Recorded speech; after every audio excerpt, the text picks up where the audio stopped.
a couple of years back on my other channel, The Official Elected Official, go on over, check it out. I did a video called It's Time to Let Go of Reverend Dr. Martin Luther King. And it was, meant for descendants and how he was really placed on this pedestal. I mean, he's been deified for the better part of half of a century. So I had a feeling something like this was on its way, even though such manners have been rumor for a really long time. We have an article here from Business Insider. I think it's important to get into and talk about a little bit. Sealed FBI audio tapes allege Reverend Dr. Martin Luther King Jr. Did you notice how they're not even putting Reverend or Dr. Martin Luther King Jr. in front of his name anymore? Had affairs with 40 women and watched while a friend forcibly entered a woman. Report claims. This was written by Bill Bostock.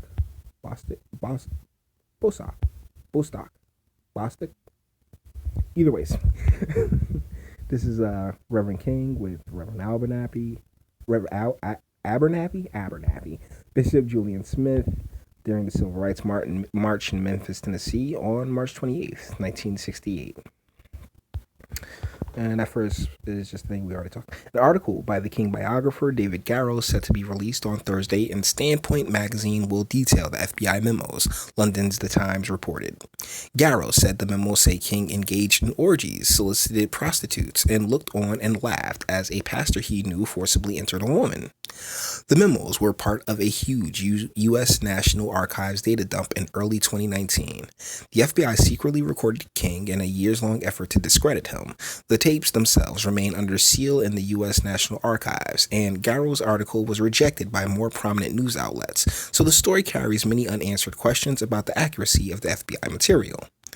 The King Center, which chronicles King's life, has not yet commented on the allegations. The article contains details that some readers may find upsetting.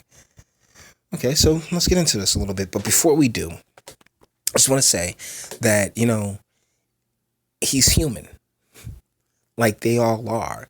Any media figure that you see, and I'm talking about from Reverend Dr. King to your local anchorman, they're all just figureheads. They're all humans. And as humans, we are as far from fallible as it gets, or from non-fallible. We are very fallible. We are not perfect by any stretch of the imaginations. And another thing that I really want to point out before I get into all of this, it's hard, and I don't even bother to try to look at things with a 2019 perspective that took place in the 60s and 70s, even 80s and 90s, hell, even 2000s to an extent, because guess what? These are all different time periods. They're all different areas and cultural norms, and they change. And that's a good thing. And believe it or not, Reverend Dr. King was a catalyst for this change. So no matter what we come across in this article, that doesn't change at all. Like, I truly don't believe that a legacy can be dismantled based on, oh yeah, well, this person made some terrible choices. This person made some bad decisions from a 2019 perspective, like I don't believe that to be the case. His speech where, he's seen the mountaintop and judging folks by their character, it still holds sway to this very moment. And one of the more important things that I think anyone has to understand and really try to accomplish in life is separating messages from the messenger.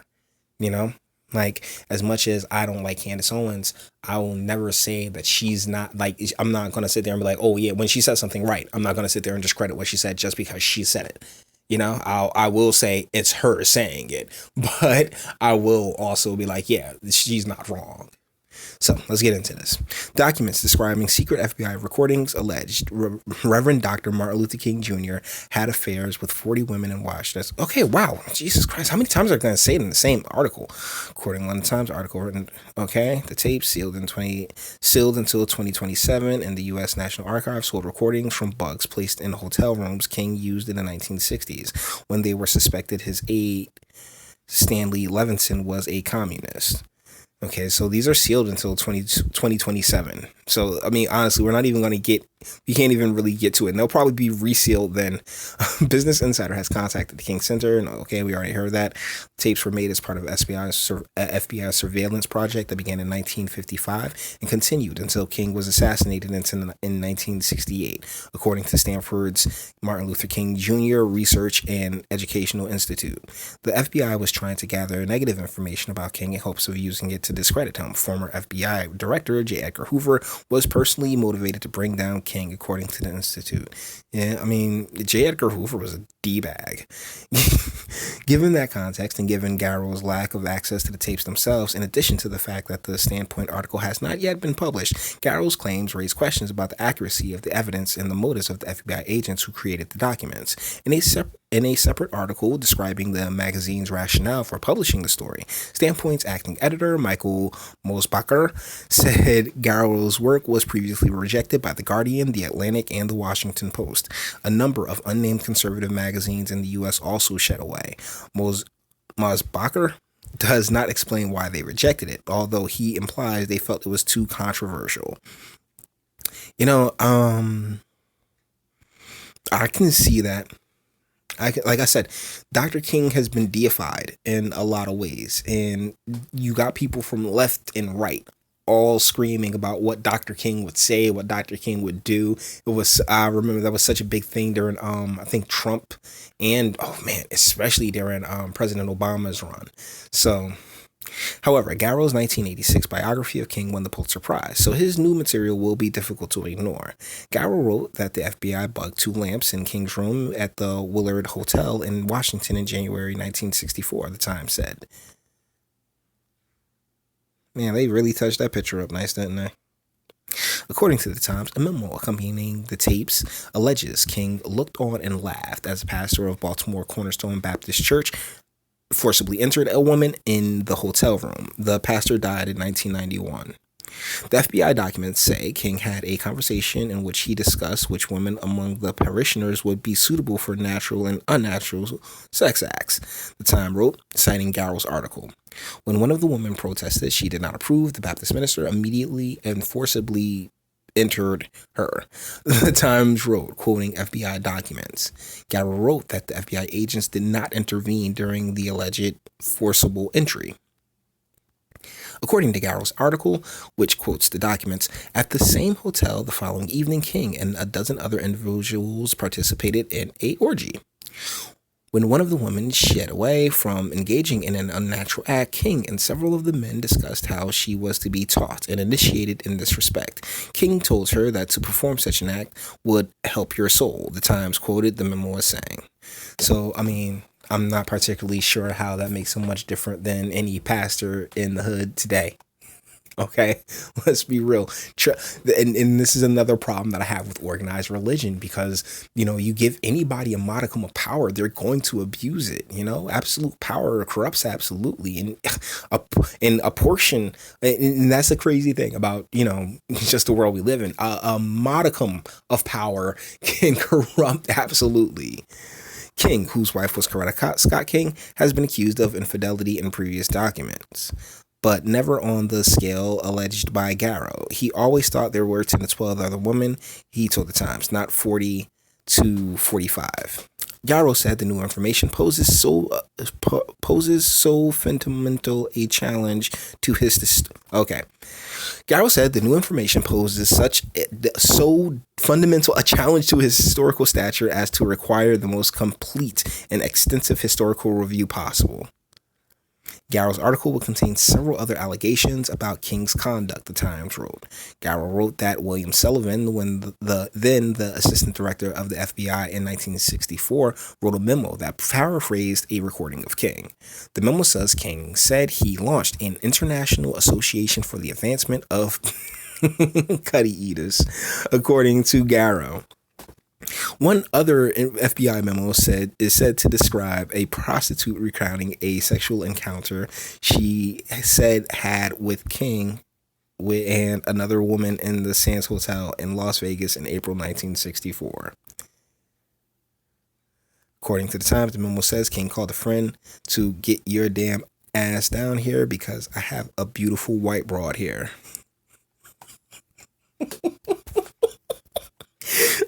sorry for laughing. The FBI memo is said to have recorded the prostitute as saying that King and two women had sex, and when King's friend showed up, King watched the action from a close by position, as they too had sex. The memo quotes the prostitute as saying she was getting scared as they were pretty drunk and using filthy language, the Times said. She told an FBI interviewer that it was the worst orgy I've ever gone through, the Times wrote. King was the rallying point for the U.S. Civil Rights movement from December 1955 until April 1968, when he was assassinated in Memphis, Tennessee, triggering riots in cities all over the U.S. I think that's the end of the article. Oh, man. Reverend Dr. King.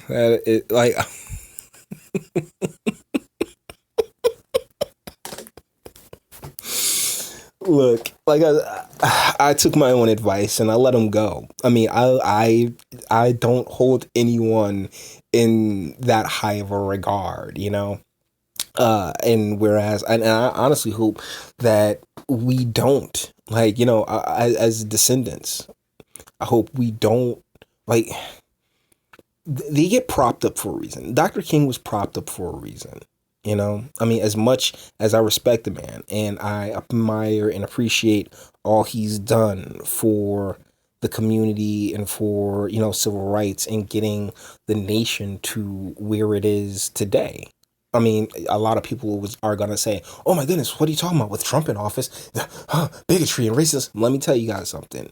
What we go through, even with the shootings and everything else like that, it is still far more scaled back than what was taking place during this time. Okay? That's without question. And there's been a lot of exploitation, endless deception that has taken place throughout our communities and throughout our people ever since. And I mean, the struggle continues to this very second.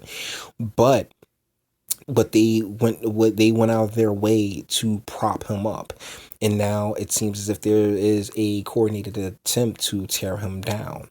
Problem is that I don't think you can really take out a legacy like that. And I said it earlier in the video, and I'm gonna go back to that point now. You know, I mean, coming up in the United States, my friends are of all different colors. I like the people I deal with.